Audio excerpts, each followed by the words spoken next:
Here's a short 2-minute video which talks about sexism. Sexism exists everywhere. It exists in the way we speak, the words we write, the images we create, and the way we act. It impacts women differently, and to a greater extent than men. It's around us from childhood, with boys encouraged to run, jump, and be active, and girls socialized into passive, pleasing, ladylike behavior. It hits out at us from bus stop advertising, magazine covers, toys, computer games, or pictures posted on the wall at work. It's there in the home, where women still perform far more unpaid work than men. It's in the workplace, where women are ignored and silenced, passed over for promotion, penalized for having a family.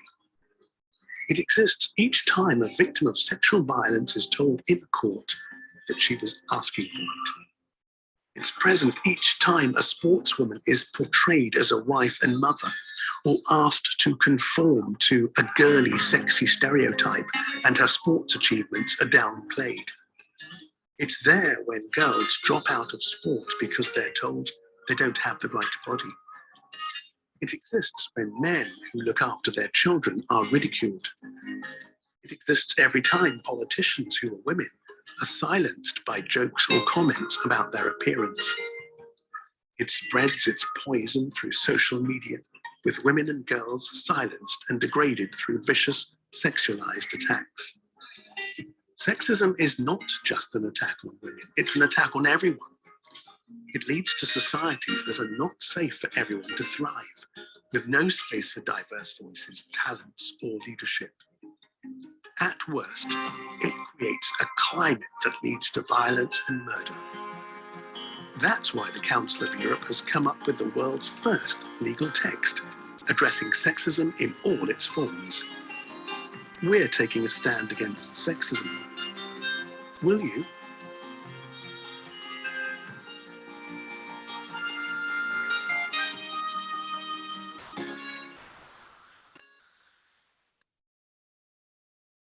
Sexism exists.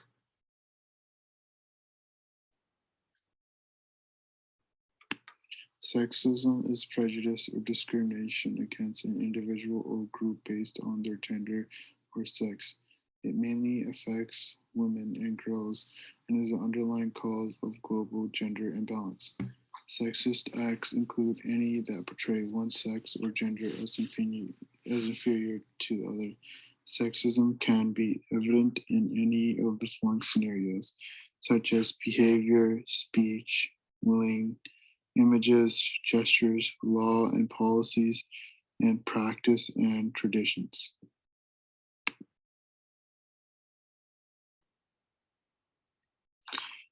There are 6 types of sexism. One of the sexism is hostile sexism. This refers to overly hostile ideas and acts towards a group of individuals based on their sex or gender.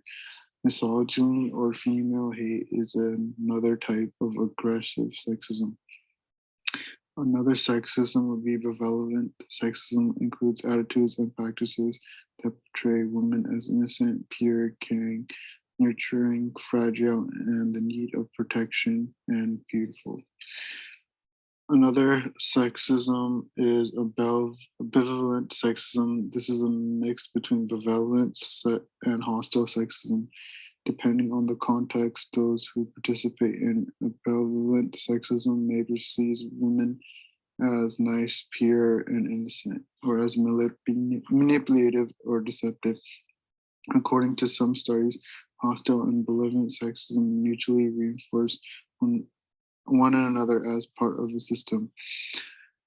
Also, institutional sexism. This refers to systematic sexism in organizations and institutions like the government, the legal system, the education system, the healthcare system, financial institutions, the media, and other workplace environments.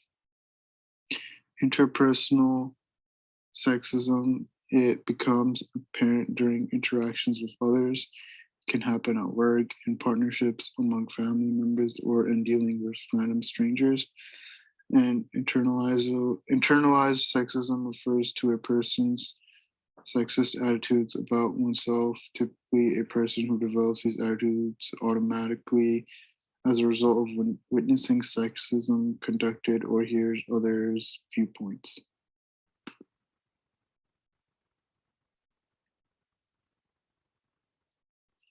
The importance of sexism in the healthcare business. The healthcare industry, sometimes known as the medical industry, is a business that delivers goods and services to individuals in need of curative, preventative, rehabilitative, or palliative care to satisfy the health requirements of people and population. The contemporary healthcare industry is organized into several subsectors and relies on multidisciplinary teams of trained professionals and paraprofessionals. People all throughout the world rely heavily on healthcare businesses, hospitals, physicians, nursing homes, diagnostic laboratories, pharmacies, medical equipment makers, and other components of the healthcare system are all a part of this business.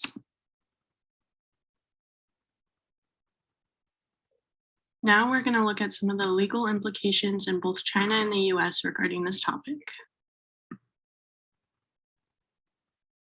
First, let's look at some of the laws in place in the US regarding discrimination.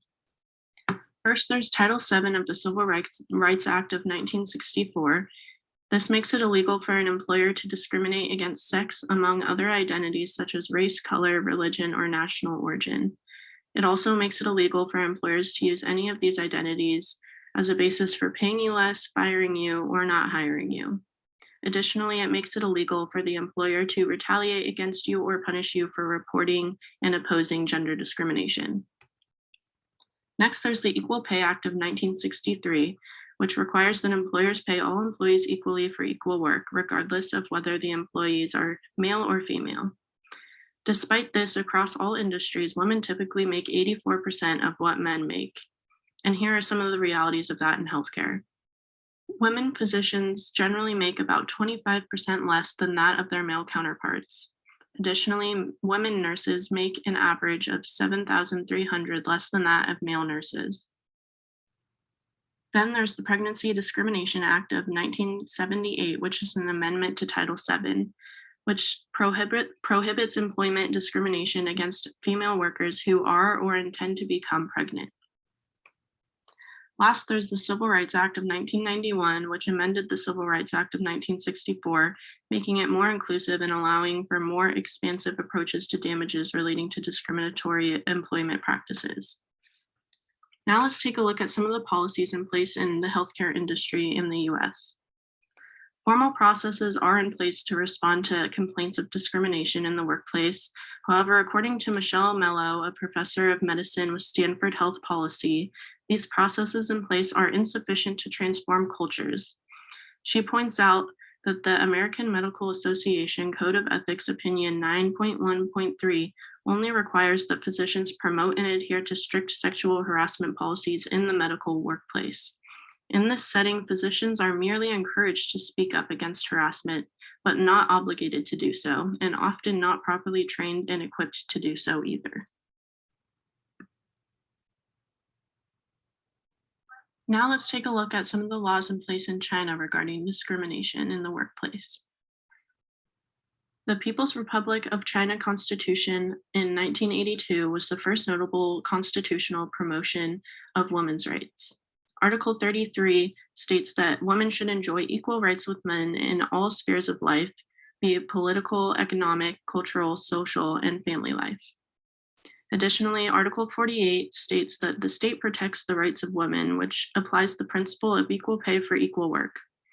Yet, similarly to that of the US, women continue to only earn a current average of about 81.6% of what men make in China.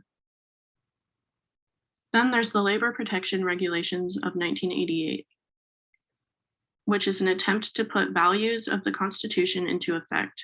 However, it sets standards for future laws that continue to promote stereotypes of women as weak and enforce their traditional role as family caretakers.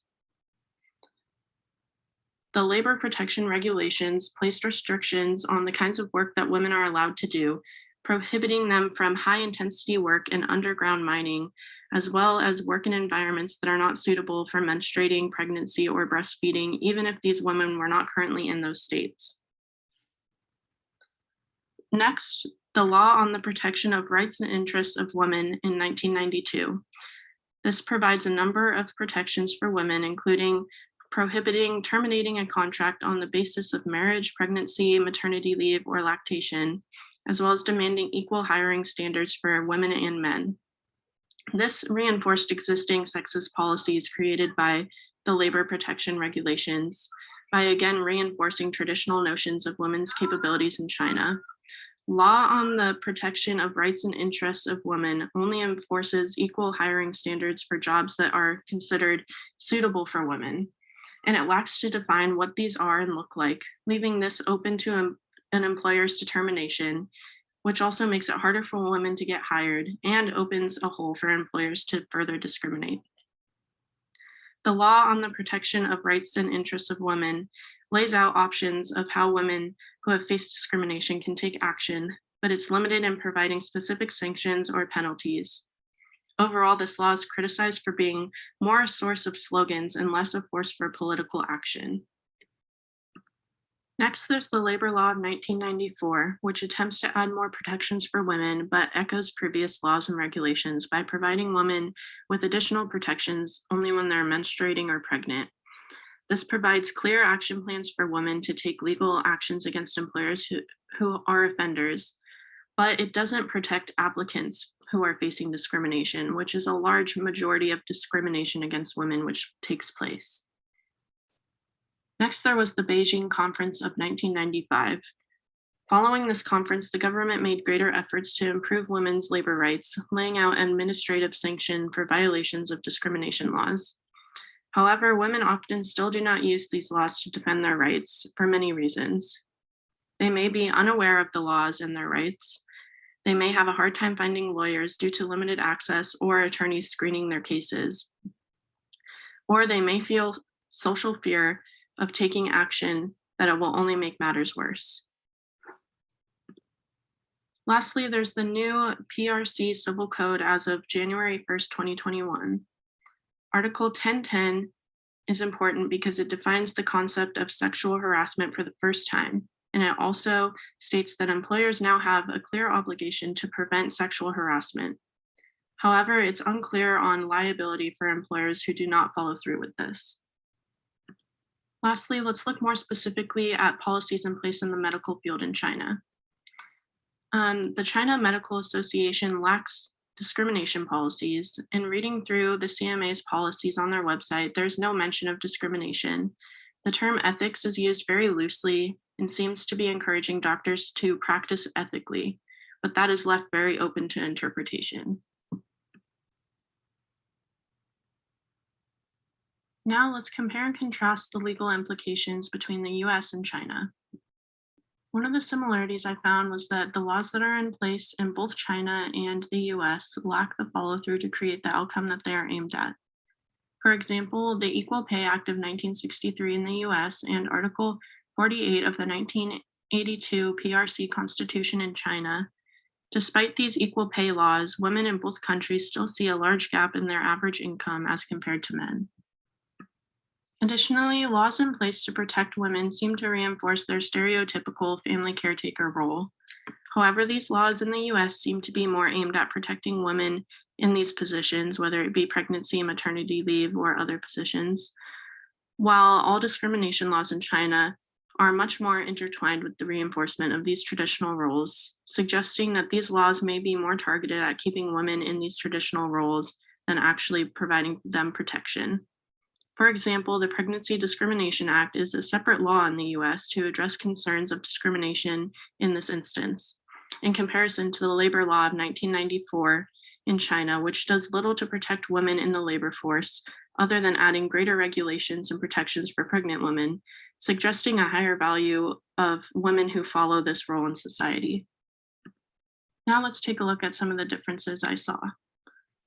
The discrimination laws in the US are more comprehensive, while laws in China are expressed in various national and local statutes. This lack of comprehensiveness among China's discrimination laws creates greater confusion and lack of clarity of what women's rights are and what actions they can take. Additionally, discrimination laws in China lack sufficient enforcement mechanisms, which leaves them open-ended to interpretation of employers and law enforcement, as well as discourages women from taking legal action in instances of discrimination. Overall, sexism is prevalent within the healthcare industry in China and the US, despite the gender discrimination laws in place in both countries. While the US may have more comprehensive laws which possess proper enforcement mechanisms, both the US and China need to follow through on the laws that they have in place in order to achieve the desired outcome of diminishing sexism in healthcare and all industries.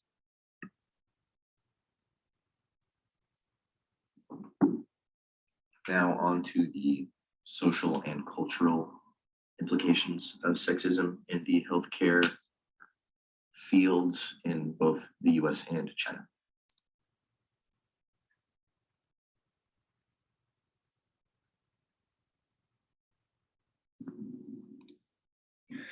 Institutional or organizational sexism is well understood to result in impacts on representation or gender concentration. So, for example, sexism in healthcare results in the majority of healthcare management positions or high-level positions being held by one of the genders versus the other. So in this instance, it would be men. And the social impacts of this lack of representation or concentration difference is logically concluded to decrease the amount of people striving for those positions in the lower concentration group.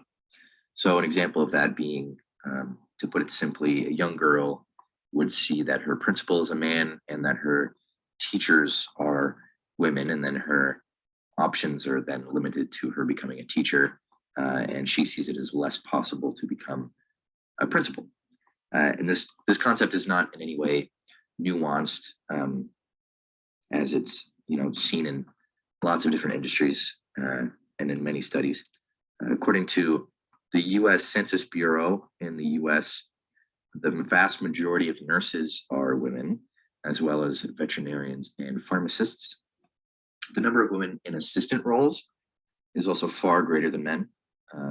So to highlight sort of this discrepancy, we see a few men at the top, and we see tons of women in the supporting roles or in roles which generate less income than those at the top. And in the US, we're seeing more effort in bringing gender equality to our industries, at least more so than we've seen in the past. And women are filling in these higher level roles as the years progress. And as we've previously discussed, we have laws and regulations and policy which support women and push towards this progression of equity in the industries. But there's still major implications on career advancement. Despite the progression that we are making, there's still the discrepancy. So a couple points: mainly women are less likely, first and foremost, to be promoted to management positions, senior management. Women perceive discrimination in the workplace at a rate of 1/3. So that's 1/3 of women perceive discrimination in a certain time frame within their work in the industry. And less than half of men in healthcare show support in increasing equity. This is survey data. So that's men not being supportive of equity in the first place, which is fundamentally an issue that we see. And finally, women are less likely to aspire to the management positions. So again, that comes from the lack of representation that women see or don't see. So what we're looking at is young women coming up through our education system, not seeing these high-level positions as options or as attainable, not necessarily as a definite, but more so than as a young boy might see it as attainable. And for China, as we have previously explained, we see the laws and the regulations reflecting the values of traditional Chinese culture. So these policies see women taking on roles of family caretaker, and they support those roles, and they sort of confine women to those roles. And it translates to the healthcare industry as things like nurses or the midwifery workforce. And the social impact of this inequity, once again, we see the representation of women highly concentrated in these roles as opposed to men. Contributing factor is seen in limited access to these roles because of the stigmas and because of the sort of propensity to follow the traditional culture as is prescribed to by the policies and laws. And what is also contributing is the lack of clear legal policy.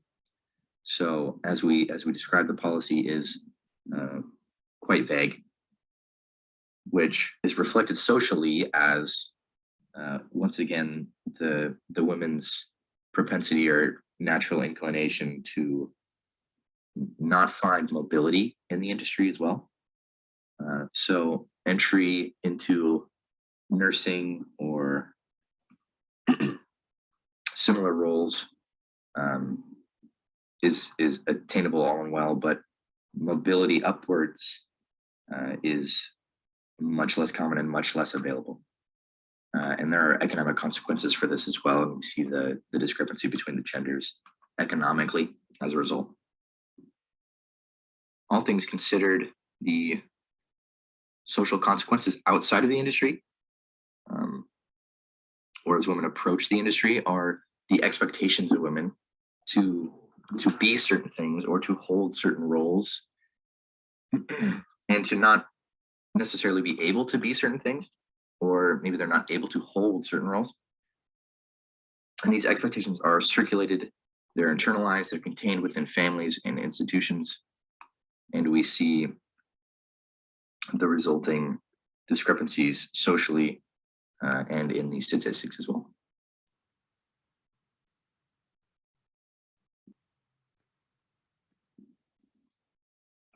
Similarities between the two countries are in the impacts of the inequality being a barrier with respect to the mobility of women in the industry. The high concentration of women in nursing and similar roles to nursing is reflective of the traditional gender roles that both countries possess.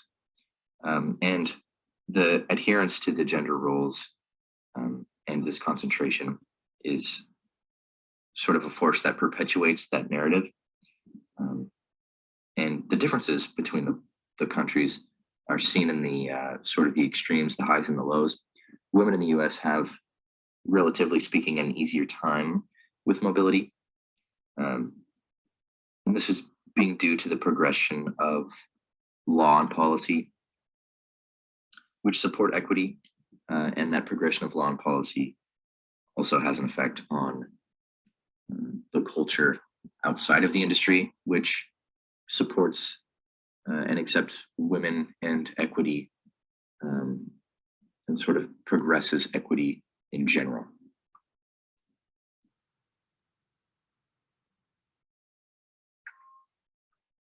Next, we will look at some economic implications surrounding the healthcare industry, both in the US and China.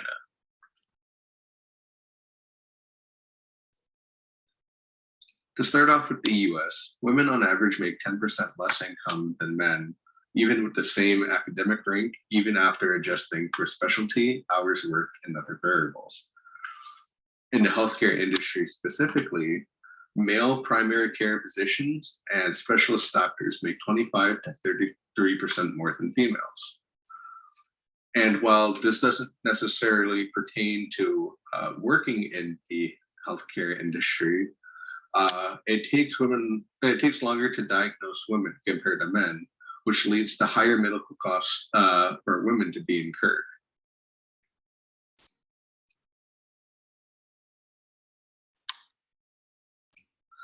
Next, we look at China. In China, women make average about 25% of what men make in all fields and academic levels. For the healthcare sector specifically, male physicians make only 15% more than female physicians. Same goes with specialists. But what I find most interesting is that China has a culture of what is called like red packet gifts, and basically they are monetary gifts. And while it is technically illegal and unethical to accept a red packet gift as a healthcare provider, it still happens a lot of the time, and men are still offered the gifts 22% more than women's, and this is usually monetary compensation for their work, or basically an insurance to make sure that an appropriate amount of time is put towards that patient's care. So women still are less likely to be offered the red packet gifts compared to men in the field.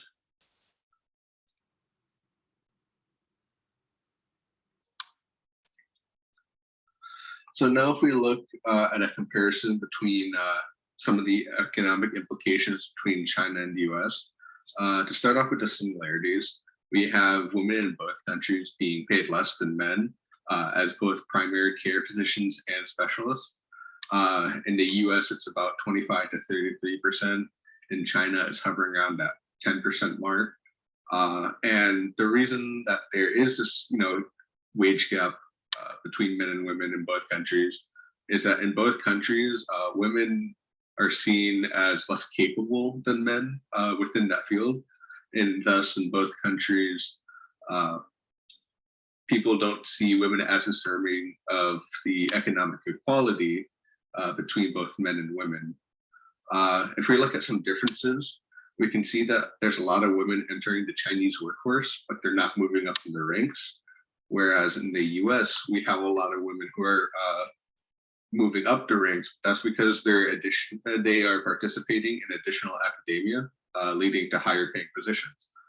So for example, there's a lot of women who are exploring masters in business of medicine so that they can kind of get that business skills so that they can move up within their particular health organization, both for a better leadership position and for a better paying position.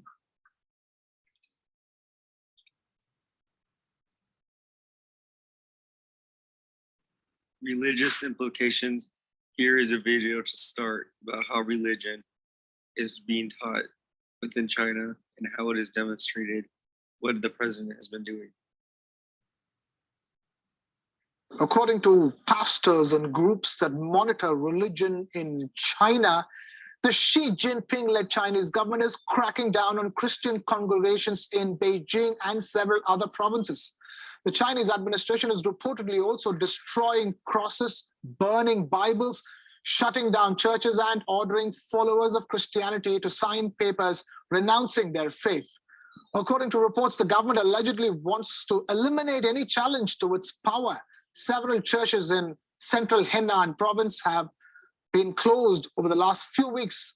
On Monday, the Beijing city authorities banned one of the largest unofficial Protestant churches in the city, the Zion Church. The authorities also confiscated the so-called illegal promotion materials. Meanwhile, according to a Chinese tabloid, China has drawn up a new draft guideline to crack down on the so-called chaotic and illegal online promotion of religion. It reported that all organizations engaged in the dissemination of religious information online will be obliged to apply for licenses from the provincial religious affairs department. Further, no organization will be allowed to live stream or broadcast religious activities. The guidelines also prohibit online religious services from opposing the leadership of the Chinese Communist Party.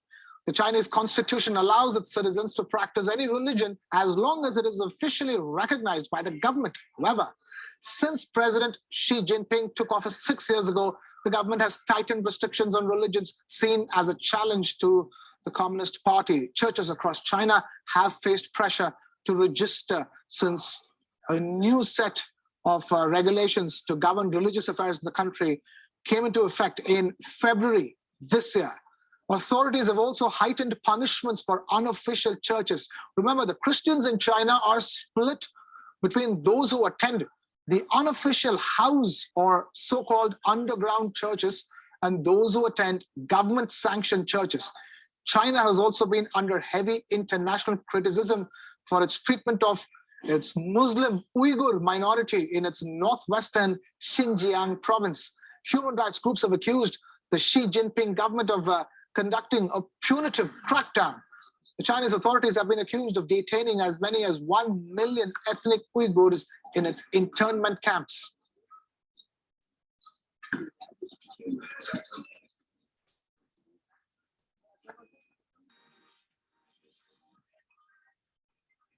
According to pastors and Okay, let's talk about religious implications in the United States and China. In the United States, the nation has a representative of 65% Christians, 43% identify as Protestants, 20% as Catholics, and 2% as Mormons. And for China, 80% of the population of China, which is more than 1 billion people, practice some kind of Chinese folk religion. 13 to 16% are Buddhists, 10% are Taoist, 2.53% are Christians, and 0.83% are Muslims. Now, in the last 30 years, China has been able to practice more religions due to the loosening of the Chinese power.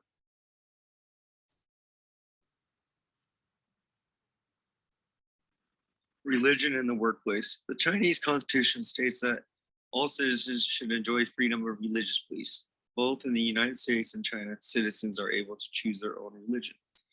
In the workplace, religion is not a concern for either country, though in China there seems to be more hesitation.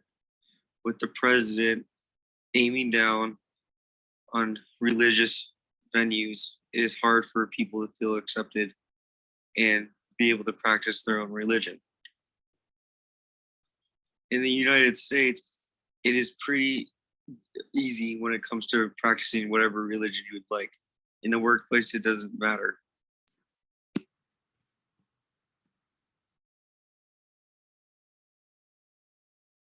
Our first set of recommendations is regarding laws and policies. Firstly, China should culminate its discrimination laws into a more cohesive unit and outline better enforcement mechanisms within these laws. Doing this would provide better clarity for victims on what their rights are and actions they can take. Regarding the healthcare field in the US, the American Medical Association should put more strict guidelines in place that require employees to be trained in recognizing and addressing sexism in the workplace. Michelle Mello, a professor of medicine with Stanford Health Policy, reflects on the AMA's current code of ethics, stating that without stronger enforcement, the norm will continue to be that clinicians are lauded when they stand up to harassment or bias, but do not feel obligated, and they are not trained and equipped to do so. Lastly, regarding the healthcare field in China, we recommend that the China Medical Association should address discrimination more clearly in their policies and have guidelines in place of how it will be addressed in the workplace. As stated in a previous slide, through my research, I was not able to find any policies in place within the CMA regarding discrimination. So a great first step would be to see these concerns at least acknowledged and begin to try to address discrimination in the healthcare workplace in China.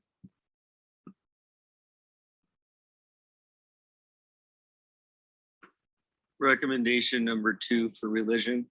China needs to be more open and willing when it comes to citizens practicing any religion they want. Though in the Chinese constitution it says that citizens can practice any religion, the government has shown quite the criticism. In the US, religion is not really spoken of in the workplace, which allows all people to feel comfortable without having to speak about religion. The only recommendation that China should accept when it comes to religion in the workplace is not to speak about religion. We believe that if you're not speaking about religion, there can be no issue within the workplace.